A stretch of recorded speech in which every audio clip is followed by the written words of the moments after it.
నిన్న ఒక ఛానల్లో ఇంకొక లీడర్ ఒక జర్నలిస్ట్ తోటి రేవంత్ రెడ్డి గురించి మాట్లాడతారు. రేవంత్ రెడ్డి పరిపాలన అంతేం లేదు, అంత వీక్ ఉన్నది, కాంగ్రెస్ మళ్ళీ అధికారంలోకి వచ్చే పరిస్థితి లేదని చెప్పి రేవంత్ రెడ్డి గురించి చెప్పిండు.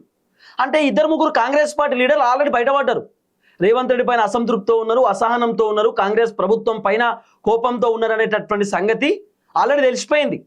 ఈ ముగ్గురు లీడర్లు, నలుగురు లీడర్లు మాత్రమే కాదు, మొత్తం 8 మంది ఉన్నారట. అట్లా 8 మంది కార్పొరేషన్ చైర్మన్ల పదవుల కోసం ఆశించిరు, వాళ్ళకి పదవులు రాలే. నామినేటెడ్ పదవుల కోసం ఆశించిరు, వాళ్ళకి పదవులు రాలే. ఆఖరికి జిల్లా చైర్మన్ ఇస్తారేమో, కో చైర్మన్ ఇస్తారేమో, నియోజకవర్గ ఇన్ఛార్జ్ ఇస్తారేమో, మండల ఇన్ఛార్జీలు ఏమో ఇస్తారేమో అని చెప్పి కూడా రకరకాల ప్రయత్నాలు చేసిరు. ఏ పదవి కూడా రాలే. చాలా కీలకమైనటువంటి వ్యక్తులు మళ్ళీ 8 మంది లీడర్లు కూడా రేవంత్ రెడ్డిని పొదుగా లేస్తే పొగిడేటటువంటి వ్యక్తులే. కానీ ఇప్పుడు అదే లీడర్లు డిస్టర్బెన్స్ గురయ్యారు. అదే లీడర్లు ఇప్పుడు మాకు ఈ పార్టీ వద్దంటున్నారు, ఈ పార్టీతో మాకు సంబంధం లేదంటున్నారు, ఈ పార్టీలో ఉన్నా కూడా మాకు న్యాయం జరగదు అంటున్నారు. కానీ ఆ 8 మంది లీడర్లు మంత్రులకు కూడా ఫిర్యాదు అయ్యారట, మంత్రులతో కూడా మాట్లాడిరట, ఇన్ఛార్జ్ మీనాక్షి నటరాజన్ మేడంతో కూడా మాట్లాడిరట. మాకు ఏదైనా ఒక పదవి ఇస్తారా, లేకపోతే మేము రిజైన్ చేయాలన్నా. ఆల్రెడీ దగ్గర 2.5 సంవత్సరాలు పూర్తయిపోయింది. నాకు తెలిసి ఇంకొక 2.5 సంవత్సరాలు అయితే కాంగ్రెస్ వాళ్ళు అధికారంలోకి వస్తారో రాదో కూడా పెద్ద క్వశ్చన్ మార్క్. ఇప్పుడు ఇంకో 6 నెలల్లో రేవంత్ రెడ్డిని కూడా 3 సంవత్సరాలు పూర్తయిపోయిన తర్వాత రేవంత్ రెడ్డి ముఖ్యమంత్రి పదవి నుండి దించేస్తారనేది కూడా ఒక పెద్ద చర్చ ఇప్పుడు సోషల్ మీడియాలో దుమారం రేగుతుంది. ఈ టైంలో మరి పదవుల కోసం ఆశించేటటువంటి లీడర్స్ చాలా మంది ఉంటారు. వాళ్ళు కాంగ్రెస్ కోసం కష్టపడతారు, కాంగ్రెస్ కోసం కష్టపడరు కాబట్టి ఫలితంగా వాళ్ళకి ఏదో ఒక పదవి రావాలనేటటువంటి ఆలోచన లీడర్లకు ఖచ్చితంగా ఉంటుంది.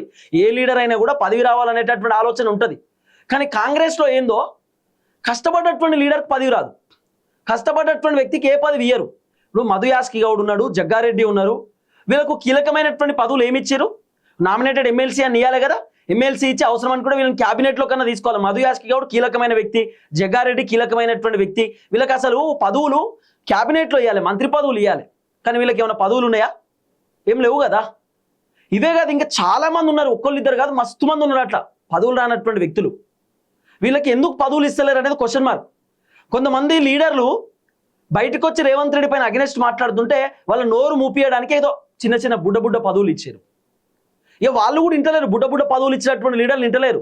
ఆ బుడ్డ పదవులు దేనికి పనిచేయవు, జస్ట్ కామ్గా ఉండడానికి, సైలెన్స్ ఉండడానికి మాత్రమే పనిచేస్తాయి. వాళ్ళు కూడా ఇంటలేరు. మేము కాంగ్రెస్లో మస్తు కష్టపడ్డాం, మొన్న వచ్చినటువంటి లీడర్లకు మీరు ఎట్లా పదవులు ఇస్తారు, మొన్న కాంగ్రెస్ పార్టీలో జాయిన్ అయినటువంటి లీడర్లకు మీరు ఏ విధంగా పదవులు ఇస్తారు, మేము కాంగ్రెస్ సీనియర్ లీడర్ల మమ్మల్ని ఎందుకు టేక్తలేరు, ఎందుకు పట్టించుకుంటలేరు అనేది ఇప్పుడు ఈ లీడర్ల వర్షన్. కేవలం ఇప్పుడు 8 మందే బయటకు వస్తున్నారు, ఇంకా చాలా మంది ఉన్నారు.